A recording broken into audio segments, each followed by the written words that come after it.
vez que eu vejo alguém defender a burocracia com os argumentos que o senhor trouxe aqui, mas não deixo de me surpreender. Quero apresentar também meu outro convidado, o advogado, mestre e doutor em filosofia jurídica e política e cientista político, Roosevelt Arraes. Roosevelt, boa tarde para você. Seja muito bem-vindo aqui à Jovem Pan News mais uma vez. Já começo, além de te dando boa tarde, perguntando também se você concorda com essa visão de que seria, a certa medida, um mito, né?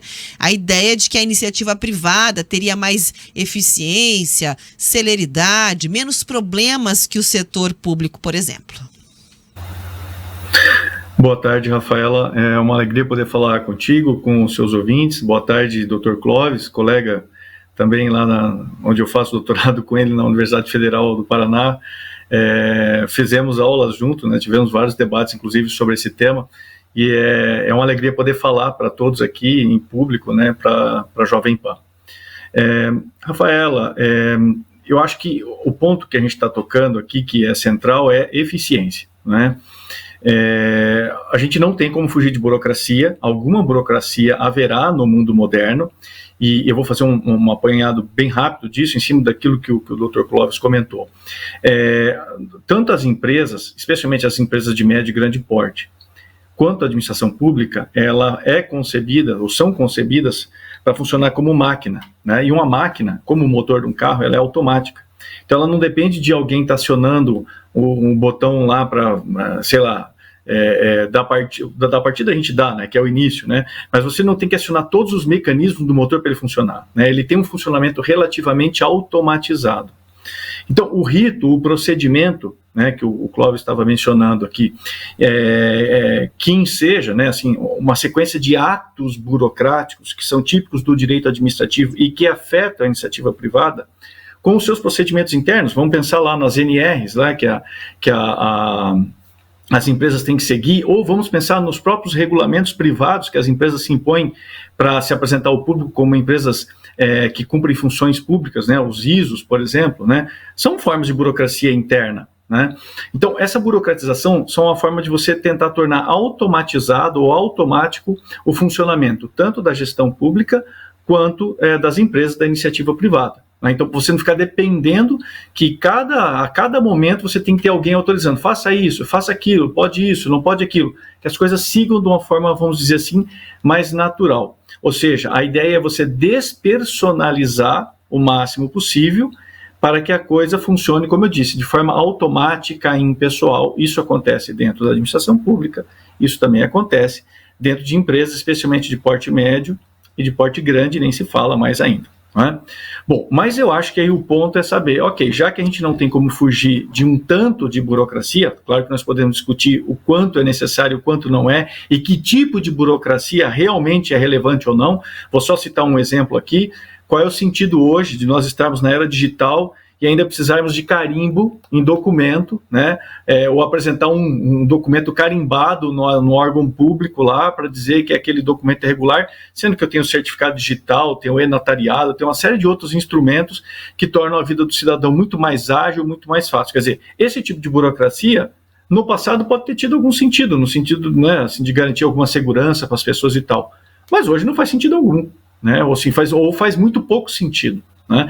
Então, assim, a questão é como é que a gente transforma essa burocracia numa burocracia que, em vez de emperrar, ela garante o seu objetivo, que é segurança, previsibilidade, impessoalidade e observância da legalidade, mas de uma forma ágil. Bom, então esse é um ponto que eu iria tratar.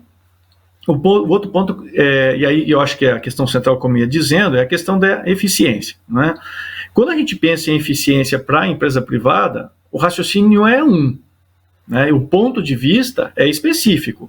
Então, o que é uma empresa eficiente? É uma empresa que dá lucro e consegue sobreviver com essa lucratividade ao longo do tempo, sob o ponto de vista de quem é o dono da empresa.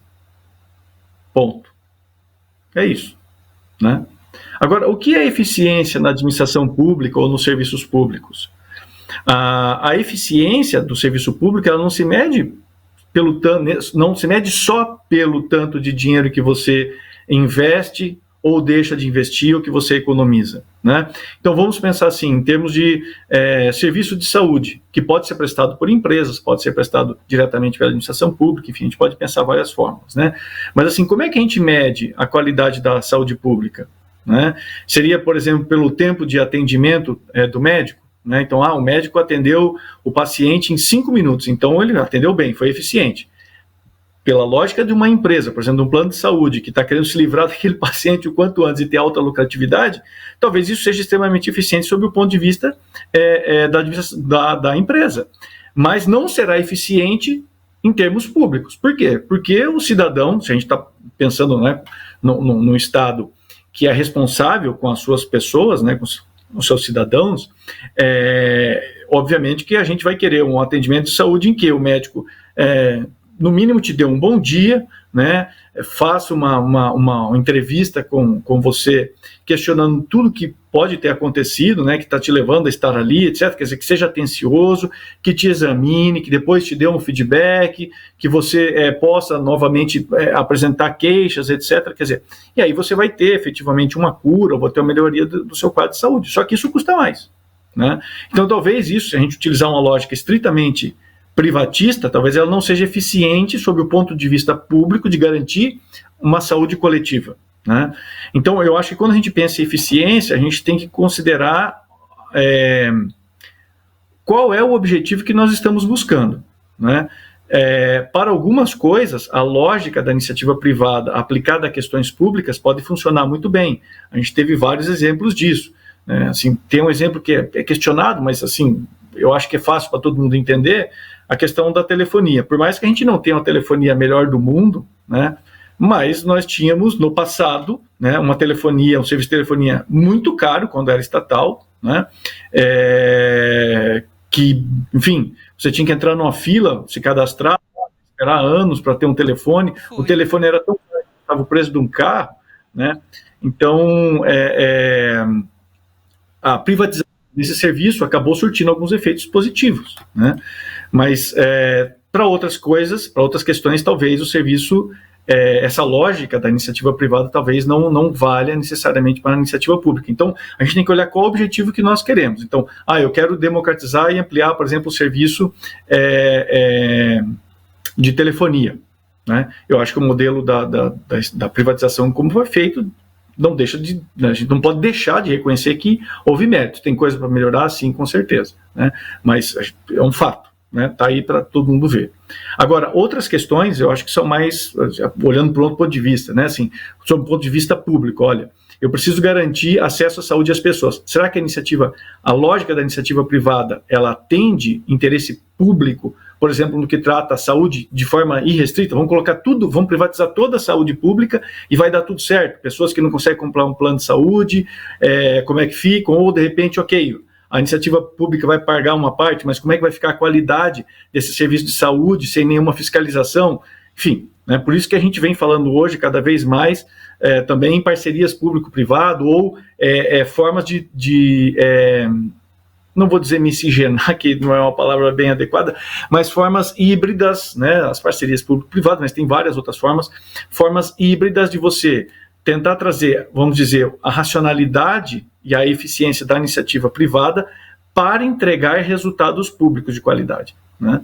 Então, eu acho que a grande questão é a gente entender qual é o propósito de cada setor e verificar se a gente está atendendo esse propósito ou não. Sempre lembrando que nós estamos dentro de um contexto de uma democracia, né? É claro que existe uma grande polêmica sobre o que se entende por democracia, mas eu vou assim, lançar rapidamente uma ideia para entender como é que a gente atinge esse objetivo, né? Então, assim, basicamente, uma democracia decente não é só aquela democracia que assegura voto, né, a chance de voto igual, mas aquela que cria condições, seja para a iniciativa privada, seja para a iniciativa pública, condições das pessoas terem uma chance razoável de realizar os seus projetos de vida, seja por meios econômicos, políticos ou sociais, né? Então, se a gente assegura essas chances razoáveis, né, quem já tem uma condição razoável de vida, enfim, vai conseguir todos os meios de uma vida decente através da iniciativa privada. Quem eventualmente está na condição mais vulnerável, temporariamente, eventualmente vai necessitar de algum tipo de aporte da administração pública, de algum tipo de ação pública que a iniciativa privada não atenderia. Mas aí, claro, a questão é como é que a gente torna eficiente o Estado para atender essa vulnerabilidade temporária, para que essa pessoa possa vir a uma condição de atuar diretamente e exclusivamente na iniciativa privada. Acho que para mim o ponto é esse, assim, falei bastante, mas enfim, para a gente lançar as ideias.